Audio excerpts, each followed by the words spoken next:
bienvenue sur Coopération, le podcast qui donne la parole aux hommes et aux femmes de la direction de la coopération de sécurité et de défense.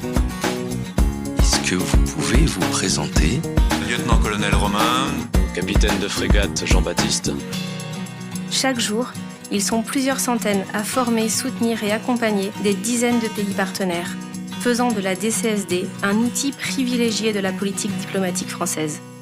Que ce soit en accueillant nos partenaires sur le sol français, en enseignant notre langue aux quatre coins du monde ou en intervenant directement sur le terrain, leurs missions sont vastes et essentielles dans un monde en perpétuelle évolution. Je suis l'adjointe au chef de la mission Monde. J'adore, ça fait très James Bond.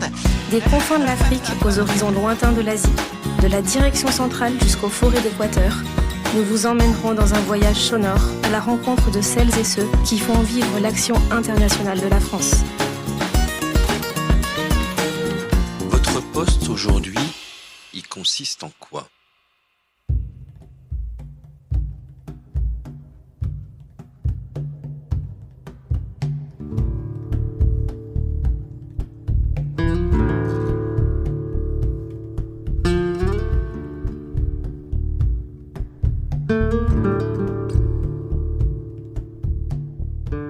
Bonjour à tous et bienvenue dans le tout premier épisode de la deuxième saison de Coopération, le podcast de la direction de la coopération de sécurité et de défense.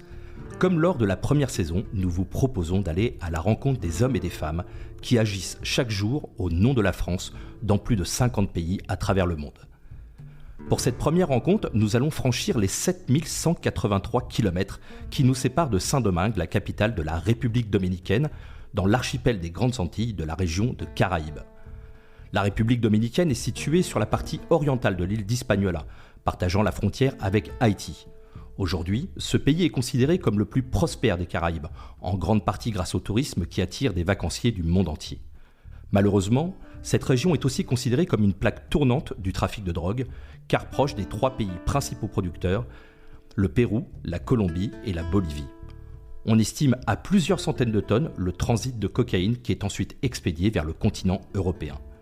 C'est dans ce cadre que nous sommes allés à la rencontre de Fabrice, un officier de police affecté à Saint-Domingue pour la DCSD dans le cadre du programme Alcorca, l'appui à la lutte contre la criminalité organisée en région Caraïbe.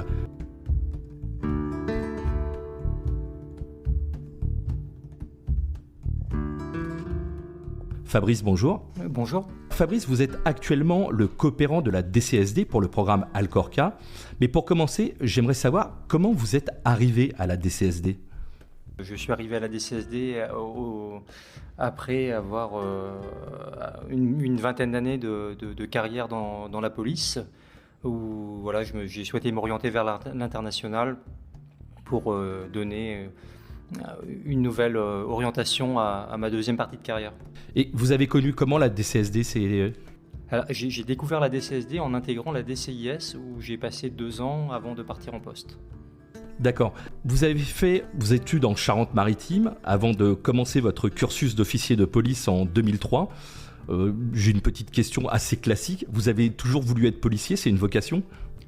Alors, je ne dirais pas que c'est une vocation. C'est né quelque part au cours de mes études de droit, notamment avec certains camarades qui passaient ces concours de la police et en confrontant les différentes options de professionnels qui s'offraient à moi, je trouvais que c'était la plus attrayante avec des carrières dynamiques, un profil de métier très différent et très riche.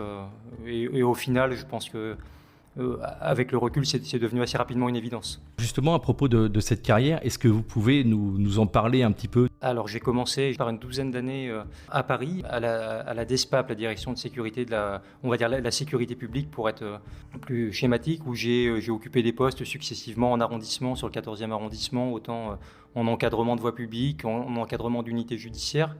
Et j'ai par la suite intégré la brigade des réseaux ferrés, où j'ai encadré la brigade anticriminalité en tant qu'adjoint premièrement, puis comme chef de la BAC pendant 7 ans au final. Ça a été un passage assez long. Voilà, après une douzaine d'années de préfecture de police, j'ai eu une première expérience qui n'était pas une expatriation, mais une expérience ultramarine. Je suis parti en Guyane, toujours en sécurité publique. en 2015-2016. J'ai eu une expérience assez riche et intéressante, et je crois que c'est là que j'ai eu un attrait pour l'international, parce qu'il y avait une ouverture au monde qui m'a beaucoup parlé. Je suis revenu à Paris pour quelques années. J'ai intégré l'état-major de la direction centrale de la sécurité publique pendant 4 ans à Beauvau, avant d'intégrer la DCIS et de partir pour Saint-Domingue en étant recruté par la DCSD.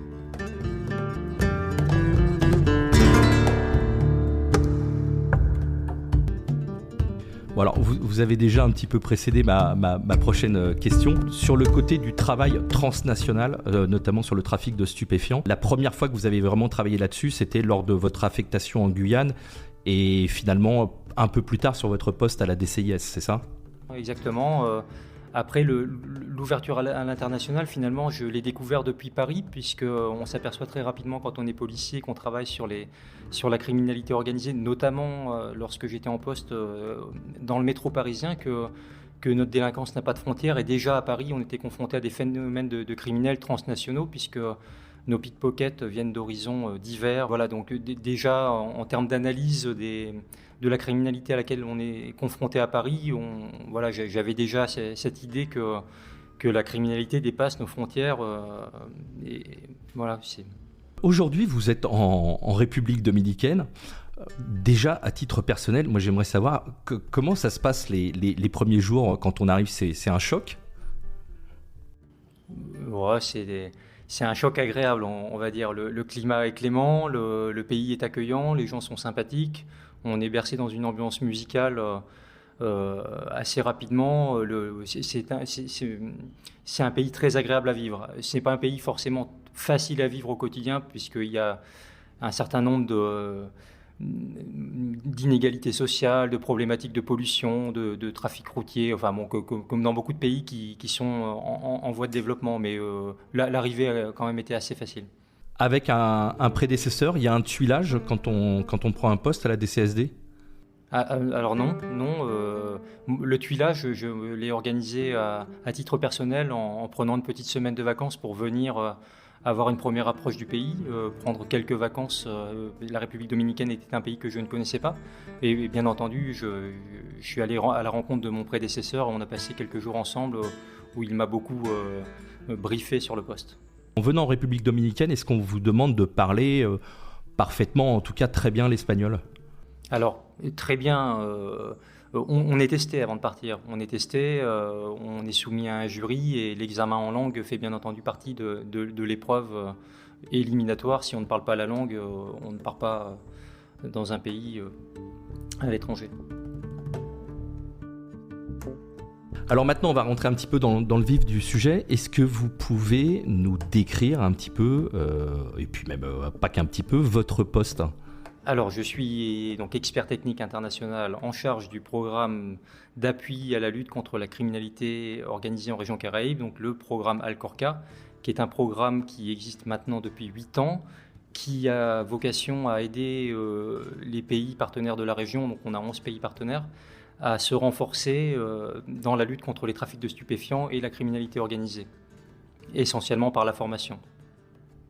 Les 11 pays, qui est dedans ?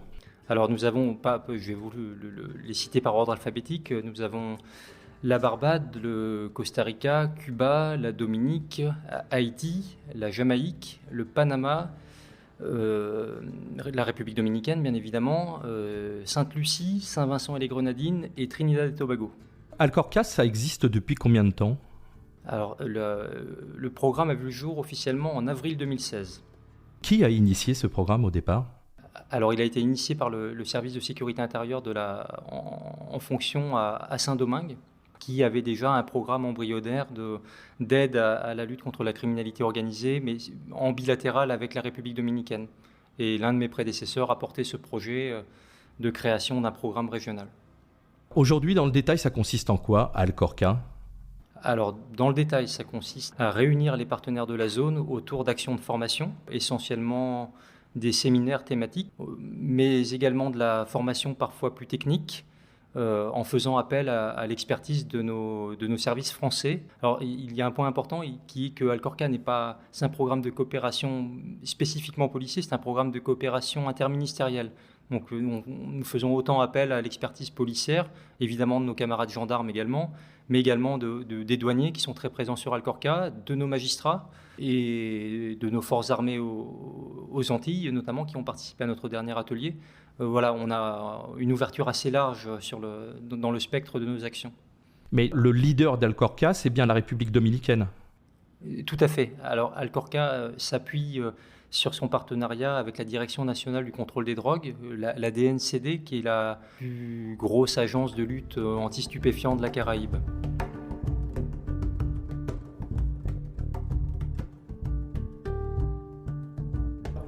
Vous agissez dans quel domaine sur Alcorca, puisque vous expliquez quand même qu'il y a plusieurs domaines d'interaction, les douanes, la justice.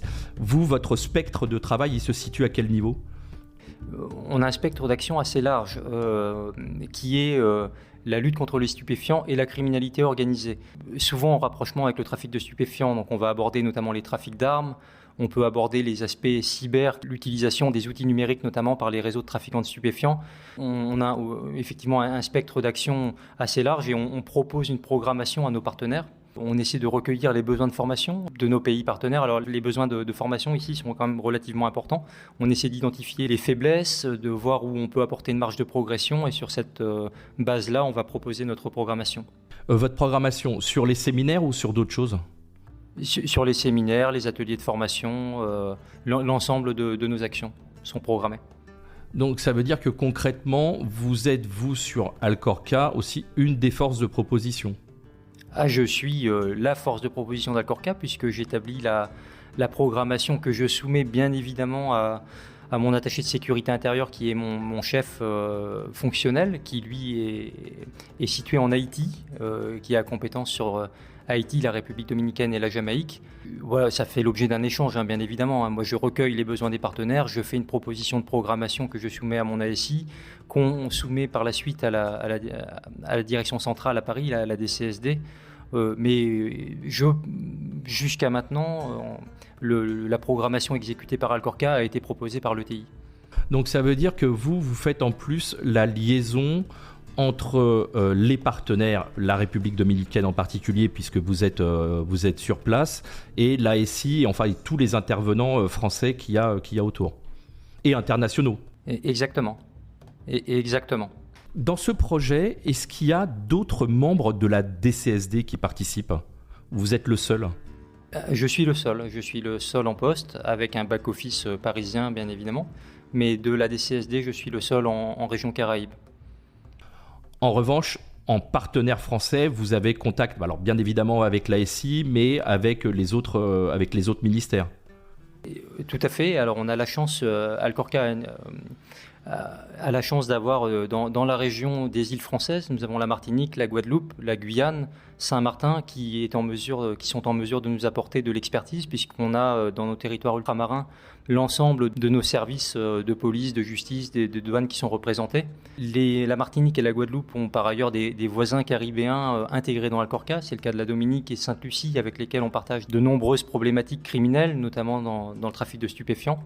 Et donc on fait appel à l'expertise de nos Outre-mer, mais également au bénéfice de nos Outre-mer, puisque former nos voisins de Sainte-Lucie et de la Dominique apporte un retour direct en sécurité intérieure à nos forces de sécurité des Antilles. Est-ce que votre passage en Guyane, ça vous a apporté quelque chose de particulier pour ce poste ? Alors, ça m'a apporté une vision. La Guyane n'est pas un territoire caribéen, c'est un petit peu éloigné. En revanche, on retrouve quand même des logiques caribéennes et d'ailleurs la composition de la société guyanaise est en grande partie issue de la Caraïbe, de Martinique, de Guadeloupe. Et on retrouve des problématiques communes, notamment la problématique cruciale du trafic de stupéfiants, mais également de trafic d'armes, un niveau de violence hors norme qu'on ne connaît pas en métropole, des flux issus des trafics divers et variés relativement importants, des frontières poreuses. Donc oui, ça m'a apporté un un œil sur une criminalité hors norme que je ne connaissais pas dans ma carrière policière à Paris. Oui, il y a vraiment une différence très importante entre ce qu'on peut connaître en métropole et quand on va, par exemple, sur les Caraïbes, même pour quelqu'un d'entraîné avec de l'expérience comme vous, c'est quand même un choc, ce niveau de violence. Les chiffres parlent d'eux-mêmes. En France métropolitaine, on doit avoir 1,3 morts par homicide par centaine de milliers d'habitants. En Jamaïque, on est à plus de 50. On a les mêmes chiffres à Saint-Vincent-les-Grenadines, à Trinidad. Je ne vous parle pas d'Haïti, parce que Haïti a du mal à recenser malheureusement les victimes d'homicide. Mais bon, on suppose que le taux est encore supérieur. Je crois que sur les 20 premiers pays au monde en termes de taux d'homicide, 14 sont situés dans la Caraïbe. Donc oui, on est bien dans un espace territorial avec des problématiques criminelles hors normes et des pays qui sont parfois peu armés pour y faire face.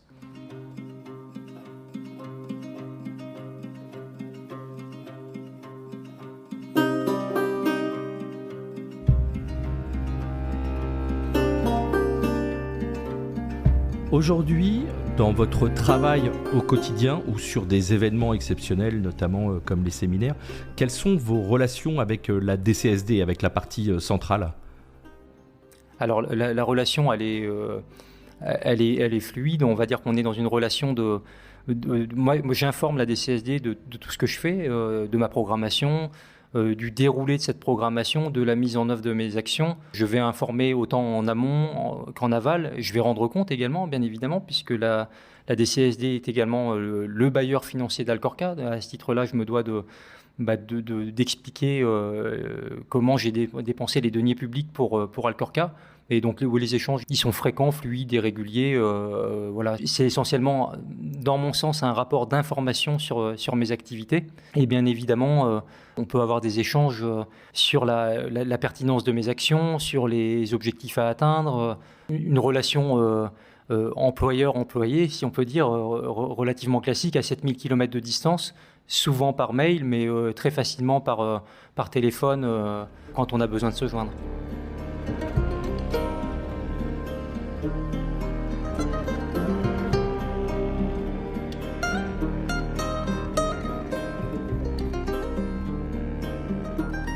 J'en parlais un petit peu dans l'introduction de cet épisode, et puis vous venez d'aborder un petit peu ça.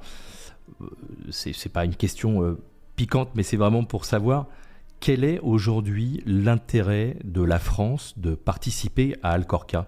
L'intérêt de la France de participer à Alcorca, il est multiple. C'est tout d'abord un programme de soft power, c'est de l'influence diplomatique française à titre premier. La deuxième raison pour laquelle Alcorca a une pertinence particulière à être implanté en région Caraïbe et la présence de nos outre-mer, de la Martinique, de la Guadeloupe et surtout de cette criminalité qui impacte autant les îles des pays Alcorca que nos outre-mer. Également un besoin de formation très important des partenaires. On est encore une fois dans une zone où on a une criminalité qui est quand même très importante, avec un lieu de rencontre entre la cocaïne sud-américaine qui remonte vers l'Europe. Il y a un niveau de trafic d'armes aussi relativement important, souvent issu des États-Unis. Et l'intérêt premier du programme Alcorca, c'est d'anticiper en amont la formation des agents qui vont lutter contre les trafics de cocaïne essentiellement, qui, in fine, arriveront dans nos ports européens, dans nos aéroports. Donc on est bien sur une perspective de retour en sécurité intérieure pour la France.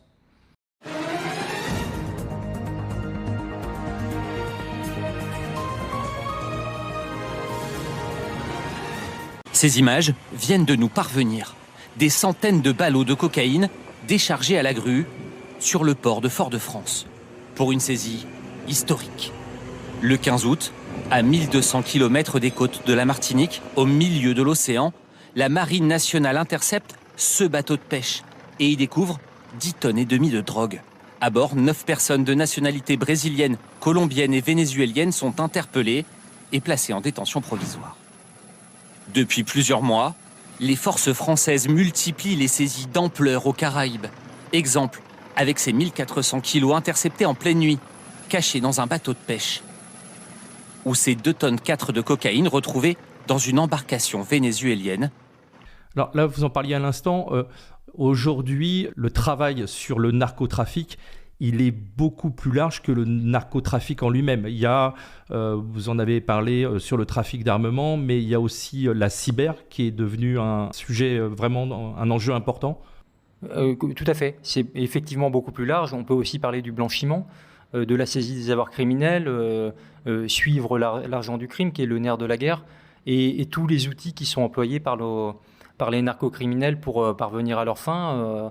Je pense notamment à l'usage massif à la corruption. Donc on peut également mener des actions contre la corruption, contre, bien évidemment, je l'ai déjà évoqué, les trafics d'armes, mais également tous les outils que les narcocriminels vont utiliser pour communiquer. Je pense aux messageries cryptées. On a fait une formation sur ce point l'année dernière.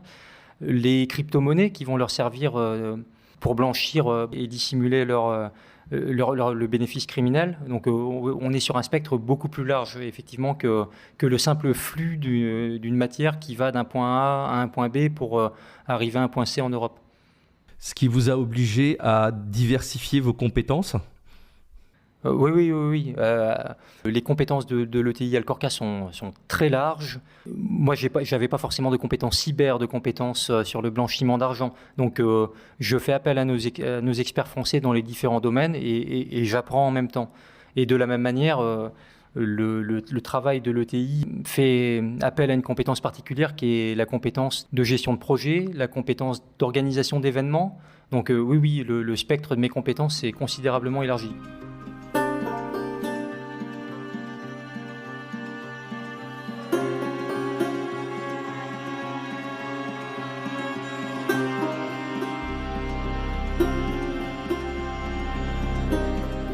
Au moment où on enregistre cet épisode, vient de se terminer un des séminaires annuels, dont le thème, je crois savoir, cette fois-ci, était l'action en mer. Alors, en quoi consistait ce séminaire ? Comment ça s'est déroulé ? Et puis ensuite, quel était votre rôle pendant ces 3 jours ? Alors, le séminaire était consacré plus exactement à l'action de l'État en mer contre le narcotrafic. Alors, il faut savoir que l'action de l'État en mer, c'est un concept qui a été développé par l'ensemble de nos forces dans les Antilles françaises, qui consiste à coordonner l'action de notre marine nationale, les forces armées aux Antilles, qui disposent de 4 bateaux de taille importante, de notre police, je pense notamment à l'Office anti-stupéfiants, qui a une antenne importante en Martinique, de notre justice. Nous avons la juridiction interrégionale spécialisée présente en Martinique, compétente pour l'ensemble des Antilles. Nous avons un service de garde-côte de la douane, un centre d'analyse également et de renseignement douanier, nos gendarmes qui ont des brigades nautiques sur les côtes martiniquaises. Et donc l'idée de ce séminaire-là était de partager avec nos partenaires la manière dont l'ensemble des acteurs français coordonnent leurs forces pour partager, recueillir l'information, le renseignement, le partager, projeter nos moyens en mer, et également faire un focus sur nos moyens d'action, qui sont relativement importants dans la zone, puisque les pays partenaires de petite taille n'ont pas forcément des gros bateaux comme on peut l'avoir avec les forces armées. En point d'orgue de ce séminaire, on avait normalement la présence d'une frégate française qui devait faire escale à Saint-Domingue, le Germinal, qui est un de nos fleurons de la marine française dans la zone. Malheureusement, j'ai appris 2 jours avant le début du séminaire que notre frégate avait été détournée justement sur une alerte pour intercepter un voilier suspect qui partait au large des côtes martiniquaises, dans lequel a d'ailleurs été saisi 1,2 tonne de cocaïne. Voilà, c'était sur un renseignement. C'était la mise en œuvre de ce qu'on voulait démontrer dans ce séminaire. Donc on a quand même eu la chance d'avoir le capitaine du bateau qui nous a fait une intervention en visio pour nous expliquer cette saisie. Malheureusement, on n'a pas pu embarquer sur le Germinal pour mener la journée d'exercice en mer qu'on avait prévue. Et donc, vous, votre travail sur ce séminaire ? Alors, mon travail sur ce séminaire, il est simple. Il a été de conceptualiser l'événement, de convaincre les partenaires de venir, de les inviter, de les convaincre, d'inviter nos experts français, d'abord d'identifier les domaines d'expertise dans lesquels on pouvait intervenir, d'inviter nos partenaires et par la suite d'organiser l'ensemble de l'événement, de la prise des billets d'avion, à la réservation des hôtels, à l'accueil à l'aéroport par par une société de taxi pour les transférer dans l'hôtel réservé. Et donc le travail de l'ETI, il est d'organiser l'ensemble de l'événement. Donc je suis présent de la conception au départ des experts et de nos partenaires. Je m'assure de leur retour dans leurs destinations respectives. Donc le travail, il est très large. Ça représente combien de personnes sur chaque séminaire ? Alors là, on avait à peu près 45 participants, dont 9 pays représentés. Donc on a toujours un représentant par pays partenaire et un panel de 20 à 25 dominicains issus des différents services qui sont concernés par la thématique du séminaire. En l'occurrence, pour ce séminaire-là, nous avions donc la Direction nationale du contrôle des drogues, la marine dominicaine et également les magistrats dominicains du parquet. Vous venez d'en parler à l'instant sur les différents éléments français qui participent et notamment sur le séminaire qui intervenait. Il y a un gros travail de concert entre les pays partenaires et les différents moyens français, donc armée, intérieur, justice, douane, au quotidien. La coopération internationale, elle est quotidienne, elle est multidimensionnelle. Moi, je suis sur de la coopération structurelle, de la formation. Mais cette coopération-là, elle a pour vocation à servir la coopération opérationnelle qui, elle, existe au quotidien. Le lien entre cette coopération structurelle et la coopération opérationnelle mise en œuvre au quotidien sur le terrain, elle est déterminante. Alcorca, c'est également un forum. Les gens viennent s'y rencontrer, échanger un carnet d'adresses, se connaître. Le programme permet notamment aux enquêteurs de l'Office anti-stupéfiants de Martinique de rencontrer leurs homologues de l'ensemble de la Caraïbe. Il en est de même pour les magistrats, pour les douaniers. Donc c'est également un espace de rencontre au service de la coopération opérationnelle qui, elle, se déroule au quotidien, au fil des affaires et qui permet de la renforcer. Oui, Alcorca, c'est une sorte de hub, en fait, entre tout le monde. C'est exactement ça. L'image du hub, elle est très claire. C'est effectivement un hub et je crois que dans la région, c'est le seul pays dans la zone à porter un programme de ce type. Et est-ce que l'opérationnel peut revenir des fois sur le structurel ? Ça veut dire, est-ce que des ops sur le terrain peuvent vous contacter en disant « Bon, là, on sent qu'on a telle problématique sur laquelle il faudrait travailler peut-être et définir des formations » ? Parfaitement. Les échanges qui sont nés des rencontres d'Alcorca, des séminaires, des formations que nous mettons en œuvre, ils contribuent à créer un réseau qui continue à vivre. Moi, je reçois des messages tous les jours. Tous les jours, de partenaires, peu importe le pays, on va dire de Sainte-Lucie, parce que ça a été le cas la semaine dernière, qui vont me demander un contact parce qu'ils ont affaire, dans un cas opérationnel, ils ont besoin de contacter un enquêteur français. Et donc, on continue à servir de lien bien après les séminaires.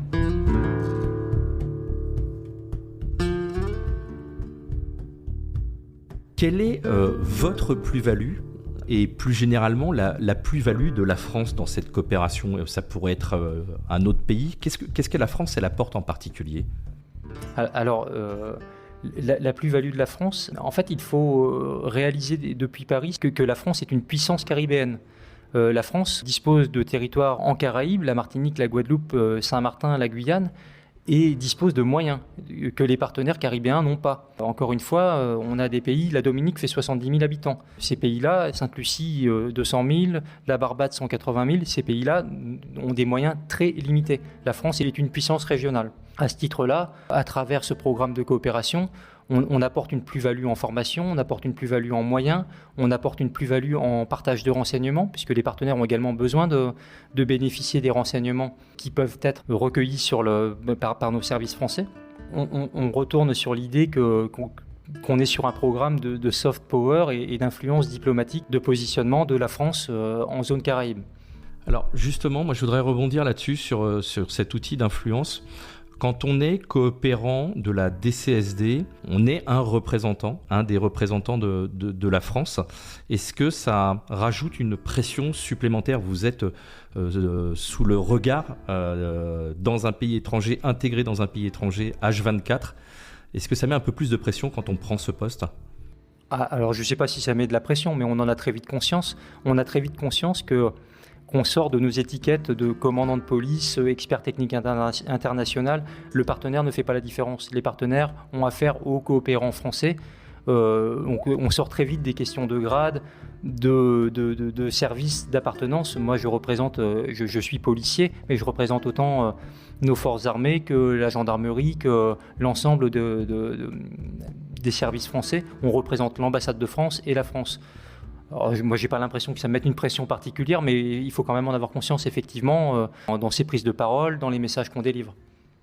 Justement, à ce propos de la perception que l'on a de la France et de vous en particulier, j'aimerais que l'on écoute le colonel Jiménez de los Santos, le directeur de l'académie de la DNCD, de ce qu'il dit de vous, et puis on va écouter, je vous laisse réagir ensuite. Con Fabrice es una persona súper excelente, muy profesional en su trabajo. Fabrice est une excellente personne, très professionnelle. Il s'est très bien adapté à notre système de travail. Toujours avec sa façon très particulière de s'adapter à notre langue, une langue difficile selon lui. Mais oui, nous nous entendons très bien et nous espérons que cela pourra durer le plus longtemps possible en raison de la qualité de notre collaboration et que cette coopération continuera à être encouragée et que nous continuerons tous à en bénéficier. Je n'ai aucune surprise à l'écoute de l'interview du colonel Jiménez de los Santos. La relation dans le quotidien avec les partenaires dominicains, elle est facile, elle est fluide, on s'entend bien.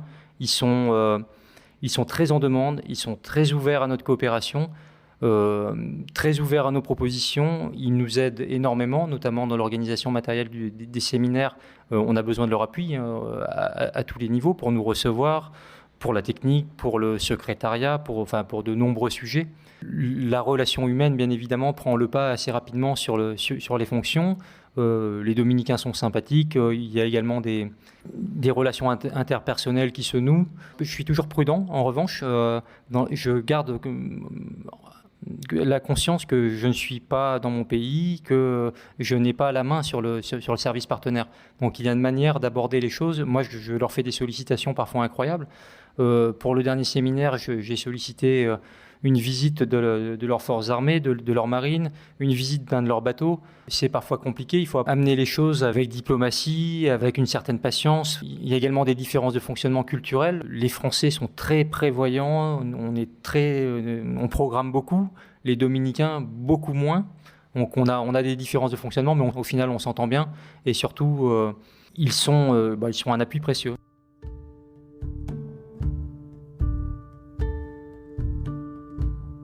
Quand on est coopérant, c'est important les rapports humains, il faut avoir conscience de ça tout de suite.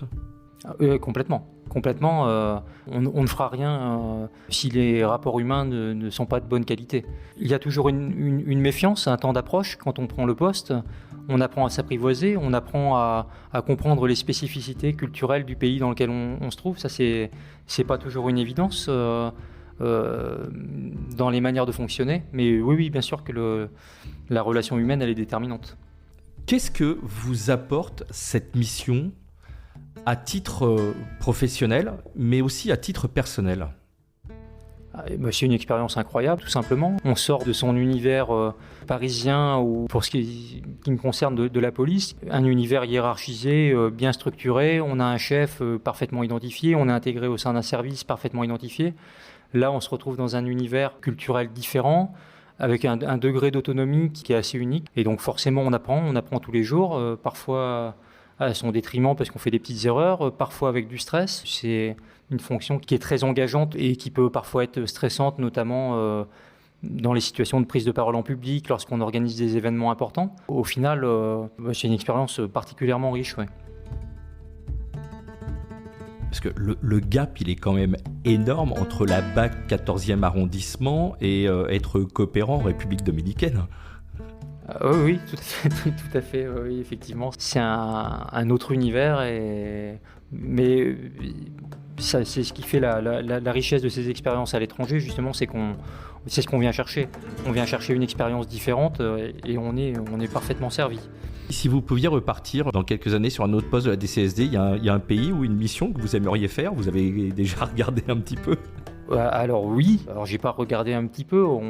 Les coopérants, qu'ils soient de la DCSD ou les services de sécurité intérieure, de la direction de la coopération internationale, c'est un petit monde, on se connaît, on connaît le réseau, on connaît les postes. Et donc bien évidemment, il y a un petit jeu de regard sur le poste des voisins pour savoir si un poste se libérera à l'occasion d'un retour parisien pour essayer de se projeter sur un deuxième poste dans l'avenir. Et donc oui, moi j'ai très clairement des velléités de nouveaux départs à l'issue de cette expérience Alcorca. Oui.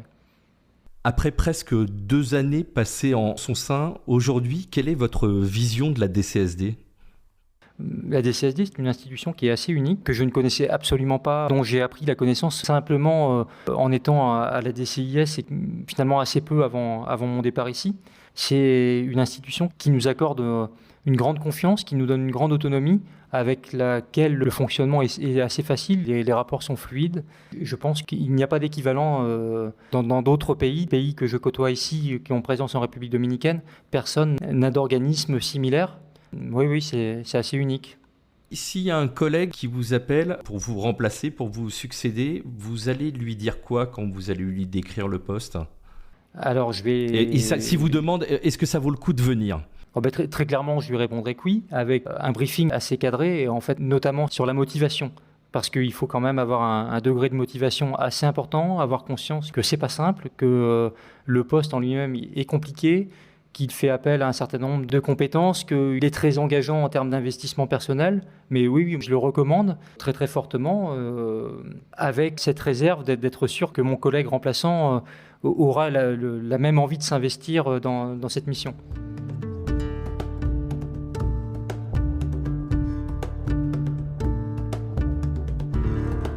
Alors pour terminer, c'est une question récurrente dans ce podcast. Et alors il va falloir m'expliquer pourquoi, si la réponse est oui. Est-ce que vous êtes un coopérant heureux ? Ah oui, parfaitement. Oui. Heureux, épanoui, parfois dans la difficulté, parfois dans le stress, mais au final, on en sort à chaque fois plein de satisfaction. Et oui, c'est un enrichissement personnel, c'est une expérience très très enrichissante. Fabrice, merci. Merci à vous. Merci d'avoir écouté cet épisode de Coopération. Pour en savoir plus sur nos actions et missions, rendez-vous sur la page LinkedIn de la DCSD. On se retrouve dans un mois pour un nouvel épisode. À très bientôt.